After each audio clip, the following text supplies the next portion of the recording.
मैं भी हिस्सेदार हाँ। ਇਹਦਾ ਜੀ ਸਾਨੂੰ ਬਹੁਤ ਜ਼ਿਆਦਾ ਫਾਇਦਾ ਹੈ ਜੀ ਕਿ ਪਹਿਲੇ ਜ਼ਿਮੀਦਾਰ ਜਿਹੜੇ ਵਿੱਚ ਬਲ ਕੱਢਦੇ ਹਨ ਪਾਣੀ ਫਿਰ ਵੀ ਸਾਡਾ ਲੁੱਟਦਾ ਰਹਿੰਦਾ ਹਾਂ ਤੋੜੋ ਤੋੜ ਅੱਗੇ ਸਾਡਾ 2 ਕਨਾਲ ਵੀ ਨਹੀਂ ਪੀਚਾ ਹੁੰਦਾ ਹੁਣ ਸਾਡੇ 4-4 ਕਨਾਲ ਪੀਚਾ ਹੋ ਜਾਂਦਾ ਜੀ। ਆਮ ਦੁਆਵਾਂ ਦੇ ਰਹੀ ਹੈ ਜਿਹੜੇ ਦਾ ਕੰਮ ਵੇਖੇ ਨੇ ਪਾਣੀ ਚਲਾਇਆ ਹੀ ਨੇ ਬੜੀਆਂ ਦੁਆਵਾਂ ਦਿੰਦੀ ਪਈ ਬੜਾ ਫਾਇਦਾ ਹੁੰਦਾ ਜ਼ਿਮੀਦਾਰ ਦਾ ਜੀ। ਪਿੱਛੇ ਫੇਰਾ ਨਾ ਵੀ ਮਾਰੀਏ ਤਾਂ ਸਾਡਾ ਪਿੱਛਾ ਤਾਂ ਵੀ ਪੂਰਾ ਅੱਗੇ ਪਿੱਛੇ ਫੇਰੇ ਵੀ ਮਾਰਦੇ ਸਾਡਾ ਪਿੱਛਾ ਹੀ ਕੋਈ ਨਹੀਂ ਹੁੰਦਾ। ਇਹ ਪਾਣੀ ਪੂਰਾ ਤੋੜ ਪਹੁੰਚਦਾ ਹੀ ਨਹੀਂ ਅਖੀਰ ਵਾਲੇ ਤਾਂ ਉਵੇਂ ਹੀ ਰਹਿ ਜਾਂਦੇ ਸੀ ਆਣਗੇ ਹੁਣ ਤਾਂ ਪਾਣੀ ਚੋਰੀ ਹੋਣਾ ਹੀ ਨਹੀਂ।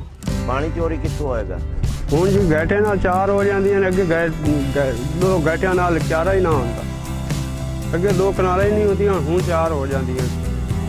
ਸੀਪੇਜ ਹੁੰਦੀ ਸੀ ਦੂਸਰਾ ਜਿਹੜੇ ਕੱਚੇ ਖਾਲ ਸੀ ਉਹਦਾ ਸਾਈਜ਼ ਬਹੁਤ ਵੱਡਾ ਹੁੰਦਾ ਸੀ ਪਾਣੀ ਦਾ ਫਲੋ ਘੱਟ ਹੁੰਦਾ ਸੀ ਉਹਦੇ ਵਿੱਚ ਪਾਣੀ ਯਾਨੀ ਕਿ ਸਪੀਡ ਉਤਨੀ ਨਹੀਂ ਹੁੰਦੀ ਸੀ ਜਿਤਨੀ ਪੱਕਾ ਬਣਨ ਨਾਲ ਸਪੀਡ ਕਾਫੀ ਵੱਧ ਗਈ ਹੈ। ਨਹੀਂ ਜੀ ਬੜਾ ਫਾਇਦਾ ਹੋਇਆ ਇਹਦੇ ਤੇ ਅਸੀਂ ਦੁਨੀਆ ਤੇ ਆ ਗਏ ਹਾਂ ਜੀ ਅੱਗੇ ਤਾਂ ਅਸੀਂ ਬਹੁਤ ਪਿੱਛੇ ਸਾਂ ਜੀ। ਪਹਿਲੇ ਸਾਡੇ ਖਾਲਿਆਂ ਦੇ ਪਿੱਛੇ ਭਾਲ ਰੁਕ ਜਾਂਦੀ ਸੀ ਉਹ ਬੜੀ ਮੁਸ਼ੱਕਤ ਨਾਲ ਸਾਨੂੰ ਕੱਢਣੀ ਪੈਂਦੀ ਸੀ ਕੱਚੇ ਖਾਲਿਆਂ ਵਿੱਚ ਹਰ 8ਵੇਂ ਦਿਨ ਕੱਢਣੀ ਪੈਂਦੀ ਸੀ ਹੁਣ ਸਾਨੂੰ 6-6 ਮਹੀਨੇ ਨਹੀਂ ਕੱਢਣੀ ਪੈਂਦੀ ਹੈ। तो पानी का फ्लो भी बेहतर है बहुत अच्छा फीचर हो रहा है जदीद तरीका आपाशी है जी।